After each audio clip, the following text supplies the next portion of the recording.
dowladda federaalka iyo dowladda maxaa ku maamul goboleedyada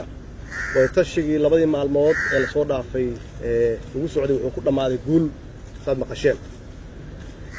waxaan isla gaarnay inaan ka shaqeyno danta guud ee ummadda Soomaaliyeed inaan ku midowno dhowr arrimood oo muhiim ah inaan u shaqeyno Soomaalinimada inaan u shaqeyno waxaan ku heshiinay ilaa isu tanaasulno waxaan ku heshiinay dibka maanta Soomaaliya haysta oo ah amni xumada inaan ka wada shaqeyno oo aan policy guud ama siyaasad guud aan ka lahaano sidii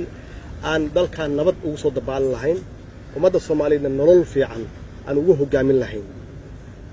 waxaan ka wada hadalnay arrinta ugu culus oo hadda haysata abaaraha oo Ilaahay aan ka baryano inuu naga dulqaado waxa keena abaaraha qayb ahaan waa colaad marka haddaan ammaanka xalino waxaan aaminsanahay colaadaas qorshe loo sameeyo abaarahaas iyo faqriga dhibaatada Soomaaliya haysta inaan xal ka gaari karno waxaan ku heshiinay inaan isku tashanno inaan garbaha isqabsanno gacmaha isqabsanno ee ummadda Soomaaliyeed aan u shaqeyno dan shakhsi ah dan gaar ahaanin aan ka tagno bacdama ay ummadda Soomaaliyeed kulligood la soo wada eegayaan inaan xal u keenno waxaan ku heshiinay hawlgallada si degdeg ah inaan u bilaawno oo ummadda Soomaaliyeed abaaraha dhibaateeyeen aan gaarsiino aan isu diyaarinno qolada nabadiidka ah aan isu diyaarinno sidii meelaha ay haystaan oo ay ummadda ku dhibaateynayaan aan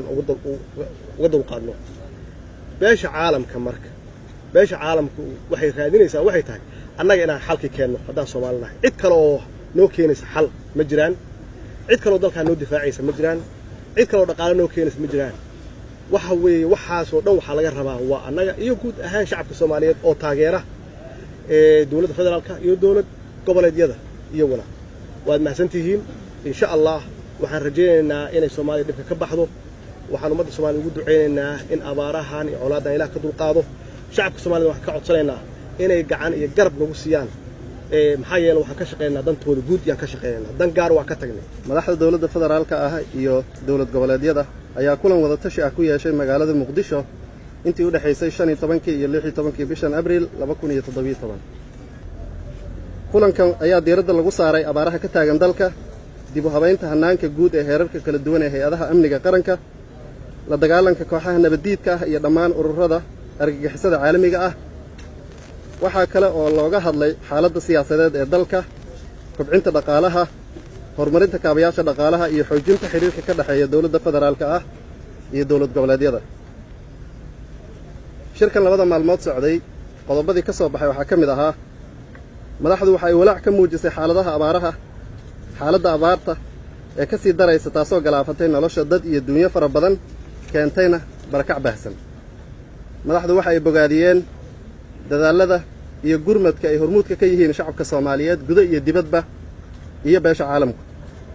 madaxdu waxa ay garwaaqsatay baahida degdeg ah ee loo qabay in la xoojiyo dadaalada lagu badbaadinayo nolosha dadka tabaalaysan waxaana la isla gartay in loo baahan yahay qorshe cad oo looga hortagayo abaaraha soo noqnoqday